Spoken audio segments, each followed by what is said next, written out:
Let's go. Let's go. This is episode 525 of the Soul Not For Sale podcast.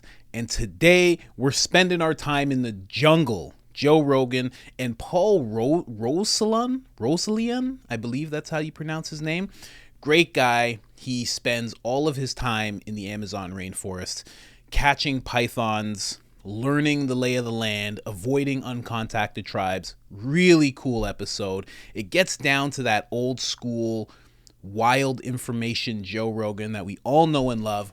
And in this episode, this is for the people who, have you felt like, you know what? I got to get out of society. I got to remove myself from all this. I got to get back to a simpler way of life. But you still kind of want some of the amenities that you've grown used to. This might be the thing that you need. What you're about to see and hear about is the largest luxury treehouse in the world. I'm telling you right now, I'm considering it. I don't know if it's available to rent or live in.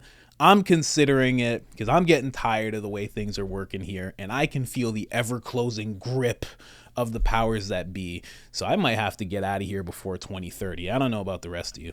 Let's get into it. You got to bring you to the store really quick before I show you the clip. I am CoachColin.com. We got the Soul Not For Sale shirt.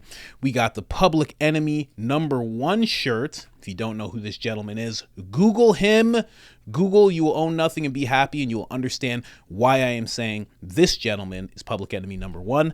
And we also have the Certified Pure Blood shirt for those of you that survived the pandemic and came out of it unscathed and your heart feeling just fine. You know what I mean. Now, if you want anything on this website and you want 10% off, I got you. All you got to do is put in the discount code I am Coach Colin.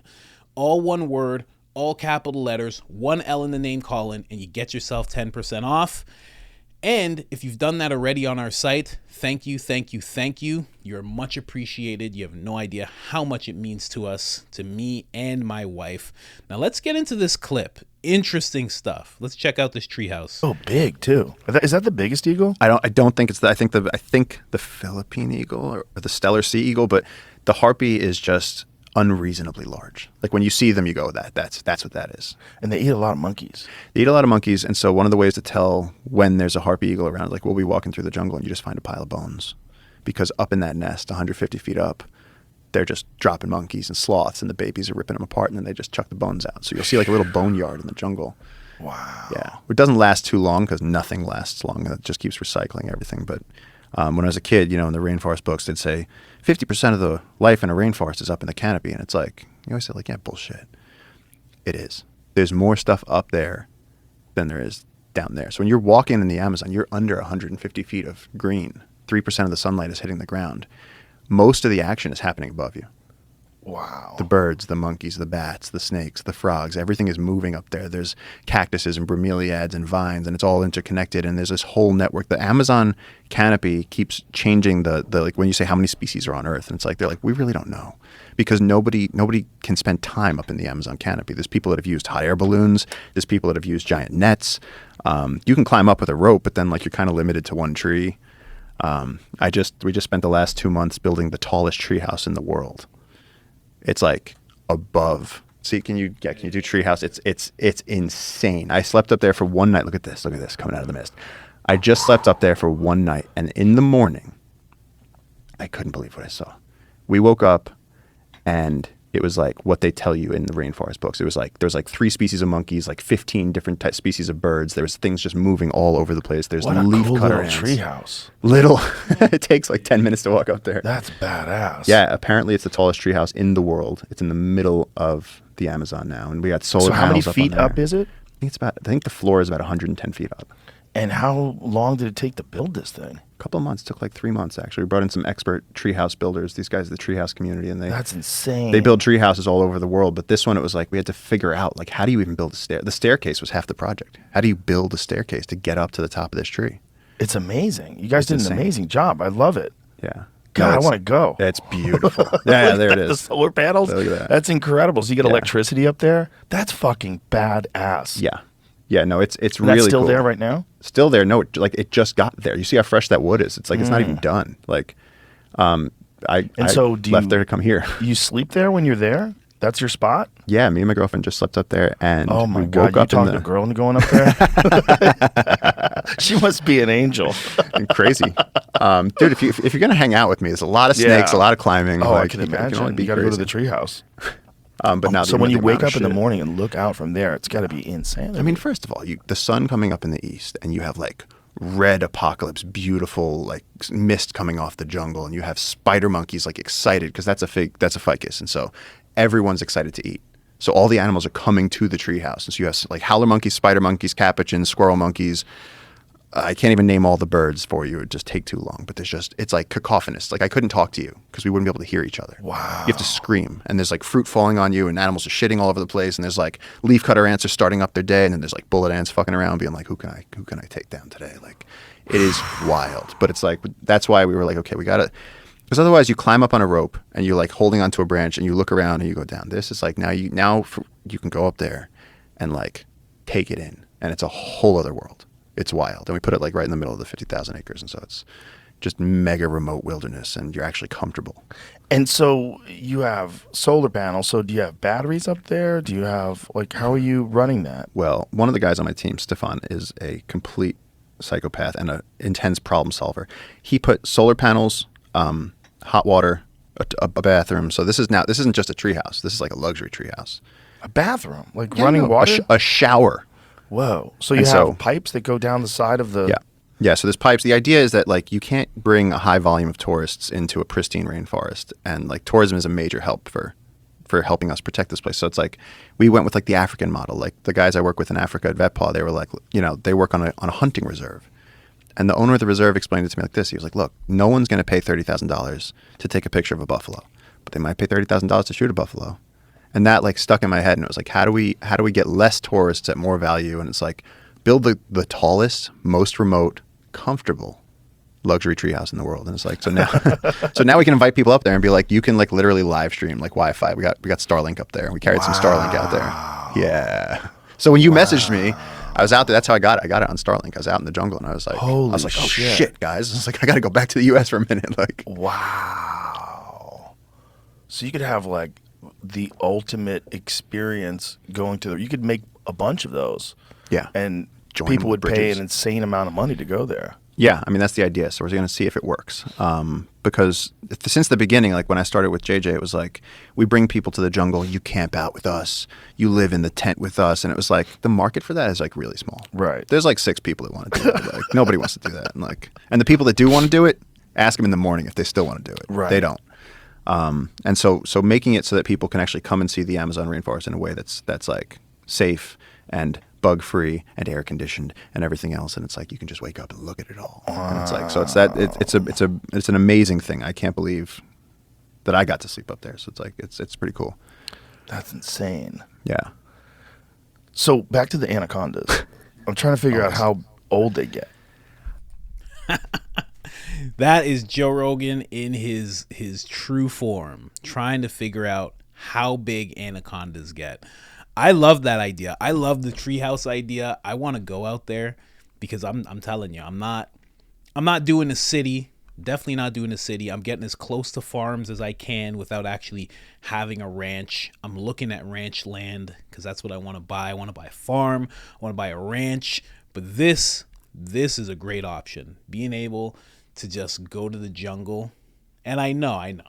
It's the jungle. It's scary and everything. But just to be so away from all this, because it's okay when things are good around here. And you know what I mean. But you go through the past 4 years, 2 years from now, you're going to want to be as far away as you can be. I follow a guy on Twitter. He's actually a doctor. His name's Simon Godek, I think. And because of what happened in the past 4 years, he lost his job. He didn't want to do what he had to do, So he ended up leaving. And now I think he lives in Costa Rica, but like in the jungle-ish area. And that's where he spends his life now. I think there's a lot of us that don't realize how good it would be for us in an atmosphere like that. Because you're so used to where you've been at that you feel like I could never do that.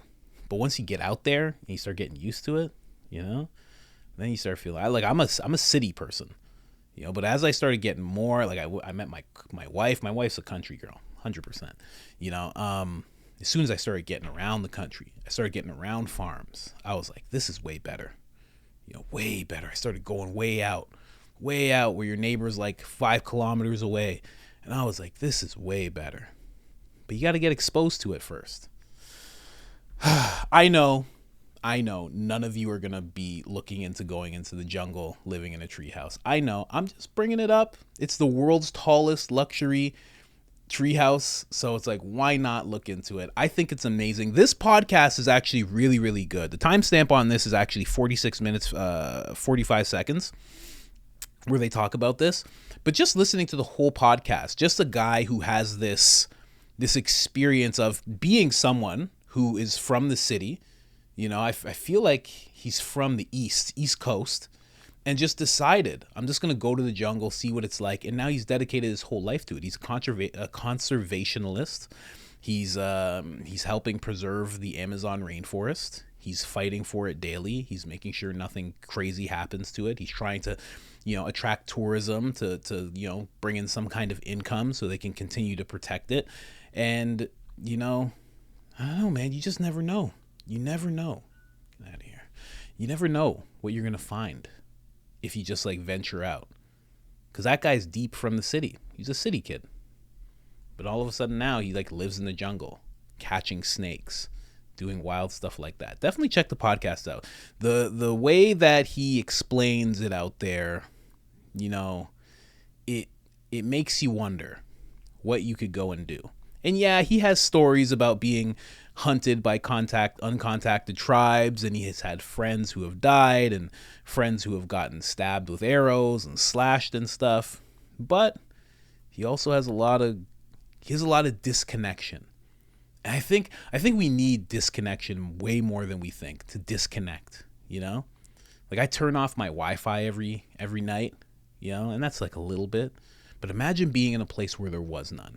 Imagine if you turned off your internet, there's no internet within 50,000 acres, however long of a distance that is.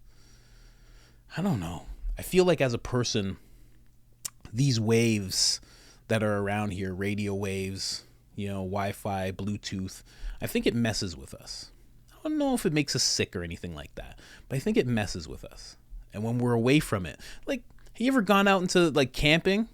I've gone camping, portaging and stuff. And when you're out there and there's just nothing, your phone's not working. All you got is a fire, a tent, close friends, maybe some mushrooms if you're like me. It gets really nice. You get to get back to who you are. I think we need that as people. I think there's a reason why they try to put us in these cities and it's constant visuals, constant berating us with sound and visuals and all sorts of stuff. There's a reason for that. I feel like people aren't meant to be built like that. I think the quicker we get away from that type of stuff and only use it when it's necessary and when we truly need it, I don't know. I think we could be in a better place. Says the guy sitting in front of a camera right now, talking to a laptop and a camera with lights around him. But you know what I mean. Check out the podcast. It's episode 2013. Paul Rosolai. I guess that's his name. Italian guy, probably.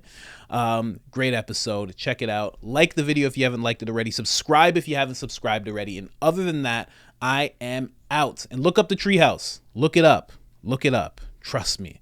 So, if one person goes out and does that, oh my gosh. That changed my life. One person, just consider it. Consider the Treehouse. At least visiting. I'm at least going to visit. I'm out.